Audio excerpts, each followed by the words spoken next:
నిరుద్యోగులకు ఉపాధి కల్పించడమే జాబ్ మేళ లక్ష్యమన్నారు చిలకలూరిపేట ఎమ్మెల్యే ప్రత్తిపాటి పుల్లారావు. నిరుద్యోగులకు ఉపాధి కోసం రాష్ట్ర ప్రభుత్వం పలు అవకాశాలు కల్పిస్తోందని చెప్పారు. పల్నాడు జిల్లా చిలకలూరిపేటలో మెగా జాబ్ మేళను పుల్లారావు, కలెక్టర్ కృతికా శుక్లా ప్రారంభించారు. ఏపీ స్కిల్ డెవలప్మెంట్ కార్పొరేషన్ ఆధ్వర్యంలో జాబ్ మేళా జరిగింది. ఇందులో ఉద్యోగానికి ఎంపికైన వారికి ఎమ్మెల్యే, కలెక్టర్ ఆఫర్ లెటర్లు అందజేశారు. తల్లిదండ్రుల కలలు నెరవేర్చేందుకు పిల్లలు పట్టుదలతో కృషి చేయాలని సూచించారు. జిల్లాలో జాబ్ మేళాతో 6,474 మందికి ఉపాధి కల్పించినట్లు కలెక్టర్ కృతిక తెలిపారు.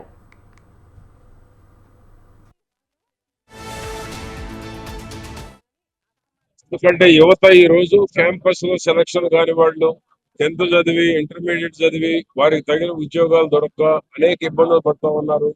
రోజు కలెక్టర్ గారి దగ్గరకో నా దగ్గరకో ఏదో ఒక ఉద్యోగం ఇప్పించుకొని తిరిగేటువంటి వాళ్ళందరి కోసం గౌరవ ముఖ్యమంత్రి చంద్రబాబు నాయుడు గారు, లోకేష్ బాబు గారి యొక్క ఆధ్వర్యంలో జాబ్ మేళా నిర్వహించడం జరుగుతూ ఉంది.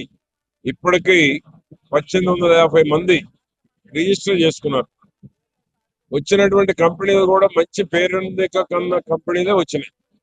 టెక్ మహీంద్రా దగ్గర నుంచి కియా మోటార్స్ వరకు, రిలయన్స్ వరకు అన్ని కూడా ఈ దేశంలో పేరుందినటువంటి ప్రతిష్టాత్మకమైనటువంటి కంపెనీలు ఈ రోజు ఇక్కడికి జాబ్ ఆఫర్ అందరినీ ఇంటర్వ్యూ చేసి జాబ్ ఆఫర్ లెటర్లు ఇవ్వటం జరుగుతుంది.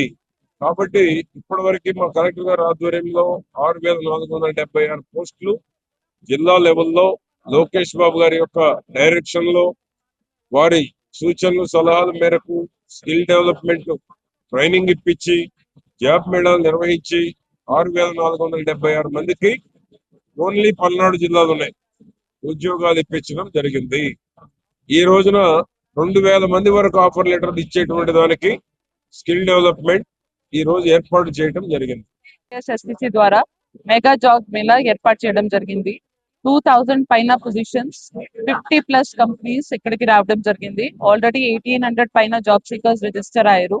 గత 2 సంవత్సరాల్లో 600 పైన జాబ్స్ ఈ కాన్స్టిట్యున్సీలో ఇవ్వడం జరిగింది. అంటే ప్లేస్మెంట్ జరిగినాయి. ఆఫర్ లెటర్స్ 1500 పైన ఇవ్వడం జరిగింది. సో ఈ రోజు మెగా జాబ్ మేళాగా 2000 జాబ్స్ కోసం ఈ ప్రోగ్రామ్ అంతా పెట్టడం జరిగింది. దీంతో పాటు జిల్లా మొత్తానికి కూడా 6,500 ఈ గత 2 సంవత్సరంలో జాబ్స్ ఇవ్వడం జరిగింది. ప్రతి క్వార్టర్ ప్రతి కాన్స్టిట్యుయెన్సీలో ఈ జాబ్ మేళా పెడుతున్నాము. పల్నాడు జిల్లా సత్తెనపల్లిలో కూటమి ప్రభుత్వం 2 ఏళ్ల నమ్మకం, అభివృద్ధి సంక్షేమ పేరుతో విజయోత్సవ సభ నిర్వహించింది. ఈ సందర్భంగా టీడీపీ వ్యవస్థాపకుడు నందమూరి తారక రామారావు విగ్రహానికి పూలమాలలు వేసి నివాళులు అర్పించారు. ఈ కార్యక్రమంలో ఎమ్మెల్యేలు కన్నా లక్ష్మీనారాయణ, జూలకంటి బ్రహ్మారెడ్డి, భాష్యం ప్రవీణ్, లోక్సభ సభ్యుడు లావు శ్రీకృష్ణ దేవరాయలు పాల్గొన్నారు.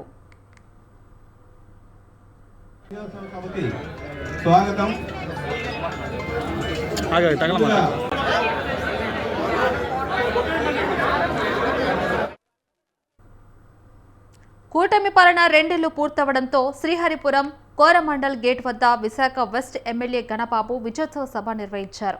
ప్రజల నమ్మకాన్ని కూటమి ప్రభుత్వం నిలబెట్టుకొని అభివృద్ధి సంక్షేమాలను ఏకతాటిపై నడిపించిందని గణబాబు తెలిపారు.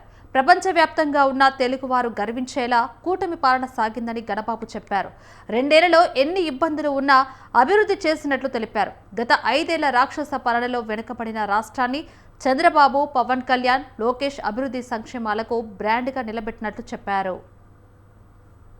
ప్రపంచంలో ఉండేటువంటి తెలుగువారు అందరూ కూడా గర్వించేదే విధంగా ఎన్డీఏ పాలన ఈ 2 ఏళ్లలో ఎన్ని ఇబ్బందులున్నా, ఎన్ని అవాంతరాలున్నా అనుభవశాలి ముఖ్యమంత్రి అయితే చంద్రబాబు నాయుడు గారి దూరదృష్టి కావచ్చు, వారి అనుభవం కావచ్చు, గత 5 ఏళ్ల రాక్షస పాలనలో, అసమర్థ పాలనలో అన్ని రంగాల్లో కూడా నిస్తేజం ఉన్నటువంటి పరిస్థితుల్లో అధికారంలోకి వచ్చిన తర్వాత ఈ హామీలు కూడా సూపర్ 6 హామీలతో పాటు అభివృద్ధి సంక్షేమం, ఒకవైపు ఏపీ బ్రాండ్ని మరలా నిలుపుకోవడం, ఇవన్నీ కూడా ఒక ఛాలెంజ్. ప్రభుత్వ ఏర్పాటు టైంకి ఇవన్నీ కూడా ఒక పెద్ద ఛాలెంజ్గా ఉండేవి. అలాంటి ఛాలెంజ్ ఈరోజు ఈ 2 ఏళ్లలోనే మేము కూడా ఊహించాల. సూపర్ 6 కాదు, ఈరోజు మళ్ళా బ్రాండ్ని నిలుపుకునే విధంగా ప్రపంచవ్యాప్తంగా మన రాష్ట్రం వైపు పెట్టుబడిదారులు చూసే విధంగా, ఆ రకమైనటువంటి నమ్మకాన్ని కలిగించే విధంగా ఈరోజు 2 ఏళ్ల పాలన సాగిందనడానికి ఏమాత్రం అనుమానం లేదు. అటు అమరావతి పరుగులు పెడుతుంది, అటు పోలవరం ప్రాజెక్టు మరల గాడిన పడింది. ఈరోజు ఏవైతే పెట్టుబడులకి ఒక ఆంధ్రప్రదేశ్ ఒక అడ్రస్గా, దేశంలో పెట్టుబడులు వస్తే దాంట్లో అగ్రస్థానం ఆంధ్రప్రదేశ్ ఉండటం అనేటువంటిది ఒకసారి ఆలోచన చేస్తే, ఎన్డీఏ పాలనలో ఆంధ్రప్రదేశ్కి ఈరోజు నరేంద్ర మోడీ గారి సహకారం, చంద్రబాబు నాయుడు గారి ఆలోచన విధానం, ఈరోజు దానికి తోడుగా నారా లోకేష్ గారు ఒక యువ నాయకుడిగా ఈరోజు ఐటీ సెక్టార్లో ఏదైతే మంత్రిగా ఉన్నారు, విద్యాశాఖకు ఉన్నారు, రాష్ట్రం వైపు ఐటీ ఇండస్ట్రీస్ కానీ ఇటువైపు రావడానికి ఆయన నిర్ణయాలు, ఒకవైపు పంచాయతీరాజ్ శాఖ మంత్రిగా పవన్ కళ్యాణ్ గారి ఒక స్ఫూర్తి, ఇవన్నీ కలబోసి ఈరోజు రాష్ట్రం పరుగులు పెడుతుంది. ఆ ఇబ్బందుల నుంచి ముందుకు వచ్చాం. ఒక రైల్వే జోన్కి ల్యాండ్ ఇవ్వలేని పరిస్థితిలో గతంలో ఉంటే, ఒక 3 రాజధానులంట అనేటువంటి ఆలోచనతో రాష్ట్రం గతంలో ఉంటే, ఆ బ్రాండింగ్ అన్నీ పడిపోయిన తర్వాత ఆంధ్రప్రదేశ్ బ్రాండ్ని నిలిపే విధంగా ఈరోజు మనం సఫలీకృతులయ్యాం. దానికి 3 ఎకనమిక్ రీజన్స్ని ఈరోజు తిరుపతి, అమరావతి, విశాఖపట్నం. అందులో విశాఖపట్నంలో మీ అందరూ చూశారు, విశాఖపట్నం ఒక గూగుల్, లేకపోతే ఒక కాగ్నిజెంట్, ఒక టీసీఎస్, ఈరోజు ప్రపంచ దిగ్గజ సంస్థలు విశాఖ రావటంలో ఎంత కృషి దాని వెనక ఉంటుందనేటువంటిది మనం అందరూ ఆలోచన చేయాలి. కడప జిల్లా జమ్మలమడుగు ప్రభుత్వ ఆసుపత్రిని ఎమ్మెల్యే ఆదినారాయణ రెడ్డి ఆకస్మికంగా తనిఖీ చేశారు. ఆసుపత్రి సూపరింటెండెంట్ డాక్టర్ రఫీక్ పాషాతో కలిసి హాస్పిటల్ మొత్తం ఆయన తిరిగి రోగులను పరామర్శించారు. ఆసుపత్రిలోని పేషెంట్లతో మాట్లాడి వైద్యం గురించి ఆరా తీశారు.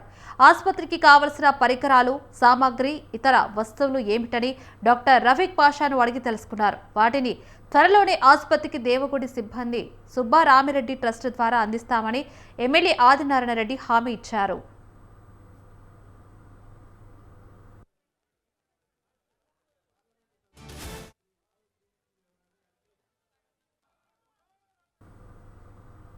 అభివృద్ధి, సంక్షేమం, మహిళలు, యువతకు అవకాశాలు కల్పించేందుకే కూటమి ప్రభుత్వం కృషి చేస్తుందన్నారు దర్శి టీడీపీ ఇన్ఛార్జి గొట్టిపాటి లక్ష్మి. నియోజకవర్గంలో రోడ్లు, త్రాగునీటి సదుపాయం, విద్య, వ్యవసాయ రంగాల్లో చేసిన అభివృద్ధిని వివరించారు. కూటమి ప్రభుత్వం 2 ఏళ్ల విజయోత్సవ సభను ప్రకాశం జిల్లా దర్శిలో ఘనంగా నిర్వహించారు. టీడీపీ దర్శి నియోజకవర్గం ఇన్ఛార్జి గొట్టిపాటి లక్ష్మి ఆధ్వర్యంలో జరిగిన ఈ సభలో కూటమి ప్రభుత్వం 2 ఏళ్లలో చేపట్టిన సంక్షేమం, అభివృద్ధి కార్యక్రమాలను నాయకులు వివరించారు.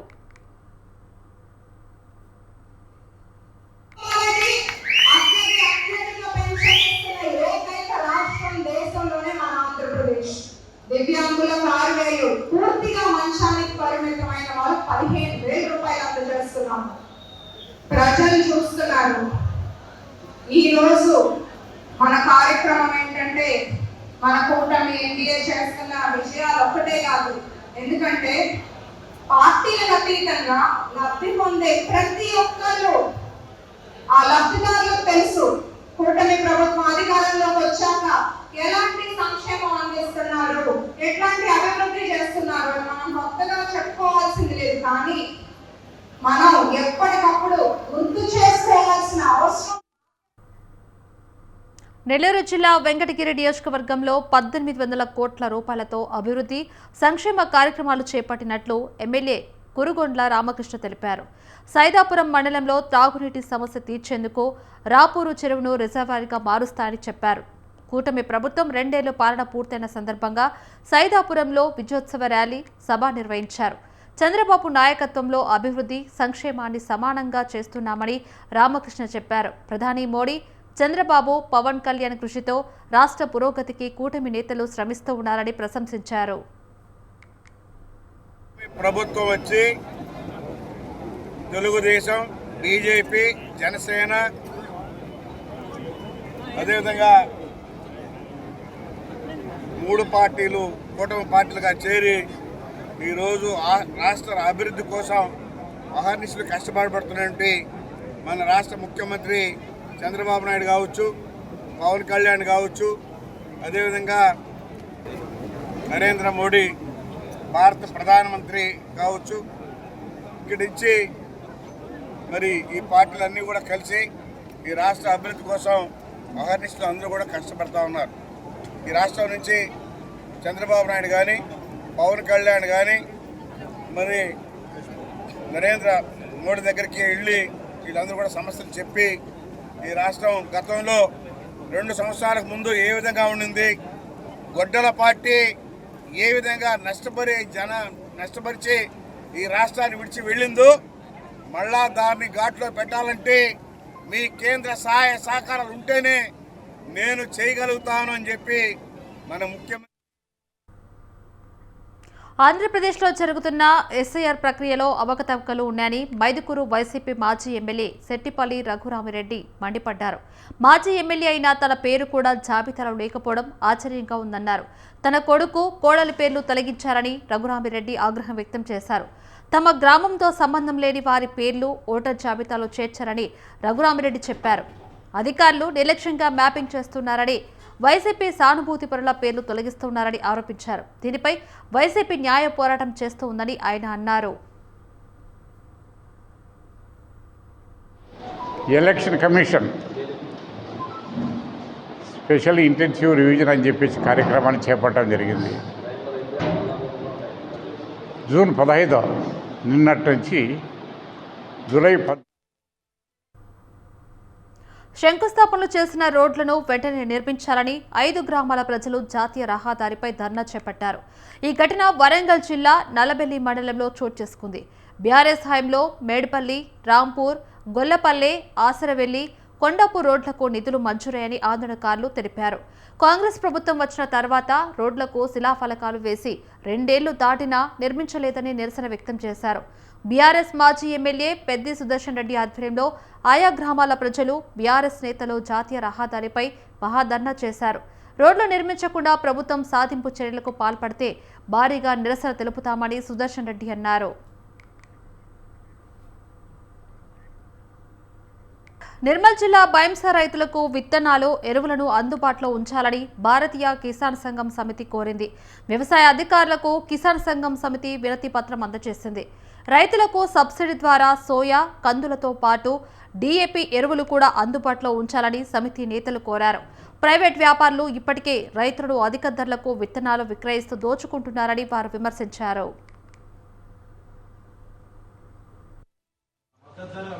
చాలా ఇబ్బంది పడ్డ రైతులు మద్దతు ధర కంటే 2-3 వేలు ఎక్కువ ఉంటుంది మార్కెట్.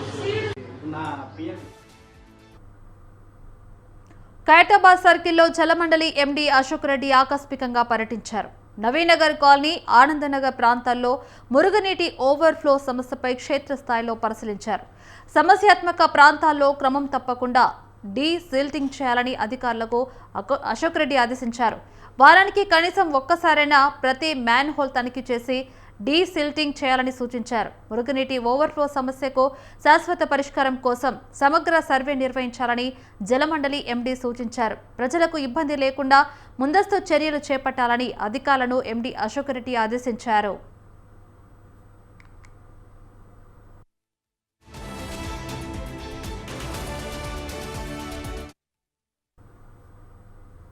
సంగారెడ్డి జిల్లా జహీరాబాద్ బీద రోడ్డు గుంతలో పడి ప్రమాదకరంగా మారింది. రోడ్డుకు మరమ్మతు చేయాలనే డిమాండ్తో పలు గ్రామాల ప్రజలు, వాహన చోదకులు ధర్నా చేపట్టారు. ఖలీల్పూర్ శివార్లో ప్రమాదంగా మారిన గుంతలకు మరమ్మతులు చేయకుండా అధికారులు నిర్లక్ష్యం చేస్తూ ఉన్నారని వారు ఆరోపించారు. రోడ్డుపై బైఠాయించి ధర్నా, రాస్తారోకో చేపట్టారు. ఇక దీంతో న్యాల్కల్ జహీరాబాద్ రోడ్లో 2 కిలోమీటర్ల మేర ట్రాఫిక్ నిలిచిపోయింది. జహీరాబాద్ రూరల్ హద్నూర్ పోలీసులు ఆందోళనకారులతో మాట్లాడారు. గుంతలు పూడ్చే వరకు ధర్నా విరమించబోమని ప్రజలు తెగేసి చెప్పారు. ఆందోళనకారులను పోలీసులు అరెస్ట్ చేసి తరలించారు. ఎస్సీకి ఈకి పర్సనల్ ఇమీడియట్లీ ఖర్చు చేయాలంటే పర్సనల్ బడ్జెట్ ఉంటుంది సార్ వాళ్ళకి. అది ఈ రోడ్డు బాగాలేకనే నేను వచ్చిన కొత్తలో కొంత అయినంత వరకు నేనే తెచ్చి కంకర కూర్చిన తర్వాత వాళ్ళు చూసి వాళ్ళు చేస్తారేమో చేయలేరు. ఇప్పుడు అతను కాల్ చేసి వస్తున్నాడు, ఆల్రెడీ భిక్ష తీసుకొని వస్తున్నాడు. పని చేస్తారు, పని చేయకపోతే వేరే పట్టుకొని అరెస్ట్ కూడా చేయని వాడు అంటున్నాడు. నేనేమంటున్నా అంటే కేసే వాళ్ళ మీద రిజిస్టర్ చేయాలి. మేము ఇస్తాం కంప్లైంట్, మేము ఇస్తాం ఆ డిపార్ట్మెంట్ మీదే కంప్లైంట్. మీరు చెప్పారు కదా సార్, సరే దీనికి బడ్జెట్ లేదు, ఈ ప్రజలకు ఎవరికి తెలియదు స్పెషల్ బడ్జెట్. ఒక నిమిషం సార్, మీకు వాళ్ళకు ఏకి డీకి ఏసీకి మాట్లాడమని చెప్పారు. పర్సనల్ బడ్జెట్ సంగారెడ్డి జిల్లా పటాన్చెరు నియోజకవర్గంలో రవాణా శాఖ అధికారులు విస్తృత తనిఖీలు చేపట్టారు. విద్యార్థుల భద్రతను దృష్టిలో ఉంచుకొని పలు పాఠశాల బస్సులను అధికారులు పరిశీలించారు. నిబంధనలకు విరుద్ధంగా నడుస్తున్న 7 బస్సులను సీజ్ చేశారు. ఫిట్నెస్ సర్టిఫికెట్లు, పర్మిట్లు, భద్రతా ప్రమాణాల్లో లోపాలు ఉన్నట్లు గుర్తించిన అధికారులు వాహన యజమానులను హెచ్చరించారు. విద్యార్థుల రవాణాలో భద్రతా నియమాలను ఉల్లంఘిస్తే కఠిన చర్యలు తీసుకుంటామని ఆర్టీఏ అధికారులు హెచ్చరించారు.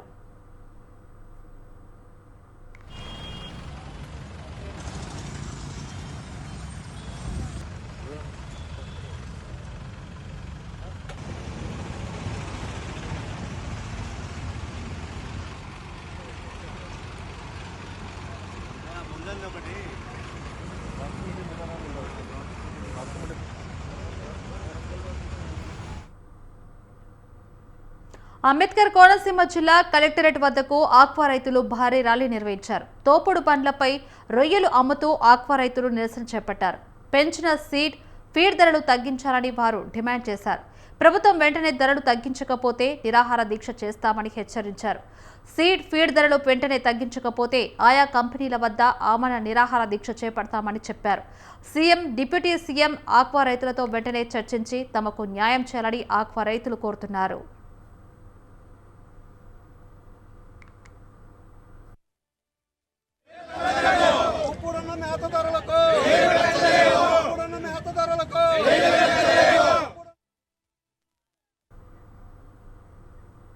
ఏలూరు జిల్లా మైసనగూడెం నూకాలమ్మ చెరువులో యంత్రాలతో చేస్తున్న పనులను వెంటనే ఆపేయాలని సిపిఎం మండల కన్వీనర్ సూర్యకిరణ్ డిమాండ్ చేశారు. ఉపాధి హామీ కూలీల హక్కులను కాపాడాలని ఆయన కోరారు. మహాత్మా గాంధీ జాతీయ గ్రామీణ ఉపాధి హామీ పథకం కూలీలు గ్రామంలో ర్యాలీ చేశారు. గ్రామ సచివాలయం వద్ద భారీ ధర్నా నిర్వహించారు. సచివాలయం సిబ్బందికి వినతి పత్రం ఇచ్చారు. ఇక నూకాలమ్మ చెరువు పనులు ఉపాధి హామీ కూలీలతో చేయించాలని సూర్యకిరణ్ కోరారు.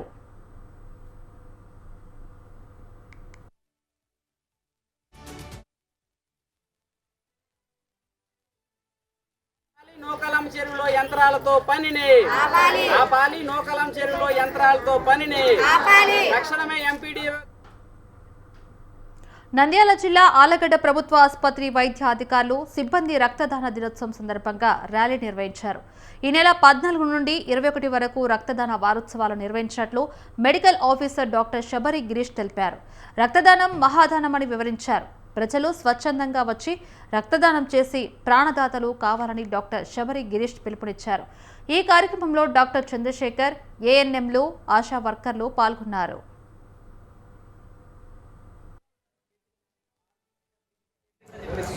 దాంతో ఒక్కొక్క దాంతో ఒక్కొక్క ప్రాణం కాపాడుకోవచ్చు అనమాట. మనం బేసిక్గా సపరేటర్ మనకు లేకపోయినా సరే మీరు ఇచ్చిన ఒక్క ప్యాకెట్ రక్తము ఎన్నో ప్రాణాలు కాపాడుతుంది అనమాట. ఐటీఐ కాలేజీలో జరిగిన మర్డర్ కేసును బాపట్ల జిల్లా చీరాల పోలీసులు ఛేదించారని డీఎస్పీ మహమ్మద్ మొయిన్ తెలిపారు. ఈ కేసులో తండ్రి, మాజీ ప్రిన్సిపల్ అబ్దుల్ సత్తార్, అతని కొడుకు జిలానీని అరెస్ట్ చేశారు. హత్యకు వాడిన కత్తిని స్వాధీనం చేసుకున్నట్లు డీఎస్పీ మొయిన్ చెప్పారు. ఈ నెల 12న చీరాల మండలం ఈపురుపాలెంలో బామ్మనాయుడు ఐటీఐ కాలేజీలో జరిగిన కత్తి దాడిలో ప్రిన్సిపల్ శేషయ్య, కమిటీ సభ్యుడు హుసేన్ తీవ్రంగా గాయపడ్డారు. చీరాల ప్రభుత్వ ఆసుపత్రిలో చికిత్స పొందుతూ 58 ఏళ్ల హుసేన్ మృతి చెందారు. ప్రిన్సిపల్ శేషయ్య గుంటూరులో ప్రైవేట్ ఆసుపత్రిలో చికిత్స పొందుతున్నారు.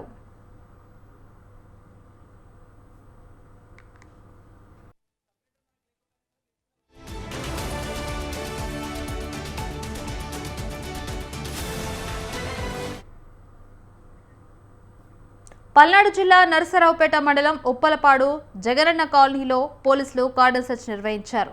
70 మంది పోలీసులతో డీఎస్పీ హనుమంతరావు ఆధ్వర్యంలో ఈ కార్డన్ సెర్చ్ జరిగింది.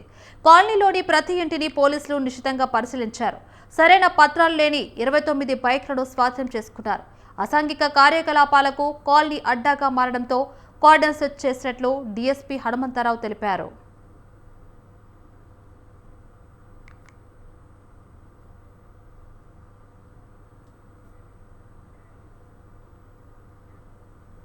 మాజీ మంత్రి వైసీపీ నేత గుడివాడ అమర్నాథ్పై కోనసీమ జిల్లా రాజోలు పోలీస్ స్టేషన్లో టీడీపీ మహిళలు ఫిర్యాదు చేశారు. రాష్ట్ర హోంమంత్రి వంగలపూడి అనితపై అమర్నాథ్ అనుచిత వ్యాఖ్యలు చేశారని ఆరోపించారు. టీడీపీ అధికార ప్రతినిధి రాజోలు ఇన్ఛార్జి గొల్లపల్లి అమూల్య ఆధ్వర్యంలో తెలుగు మహిళా ప్రతినిధులు ఫిర్యాదు చేశారు. అనితపై అమర్నాథ్ వ్యక్తిగత విమర్శలు, బాడీ షేమింగ్ కు పాల్పడ్డారని వారు మండిపడ్డారు. అమర్నాథ్పై చట్టపరంగా చర్యలు తీసుకుని తెలుగు మహిళలకు న్యాయం చేయాలని ఫిర్యాదు చేశారు, కోరారు. అమర్నాథ్ వ్యాఖ్యల్లో వైసీపీ రాజ్యసభ సభ్యునిగా ఎన్నికైన సానా సతీష్ బాబు దంపతులు వాడపల్లి శ్రీ వెంకటేశ్వర స్వామిని దర్శించుకున్నారు. కొత్తపేట ఎమ్మెల్యే బండారు సత్యానందరావు, ఆలయ committee chairman Venkatraju, deputy commissioner Surya Chakradhararao ఆధ్వర్యంలో పూర్ణ కుంభ స్వాగతం పలికారు. పూజల అనంతరం ఆలయ వేద పండితులు ఆశీర్వచనం చేశారు. సతీష్ సతీమణి 7 వారాల మొక్కు తీర్చుకోవడంతో దంపతులిద్దరూ అష్టోత్తర నామార్చన పూజలో పాల్గొన్నారు. వాడపల్లి వెంకన్న ఆలయం అభివృద్ధికి సహకరిస్తానని సతీష్ బాబు తెలిపారు.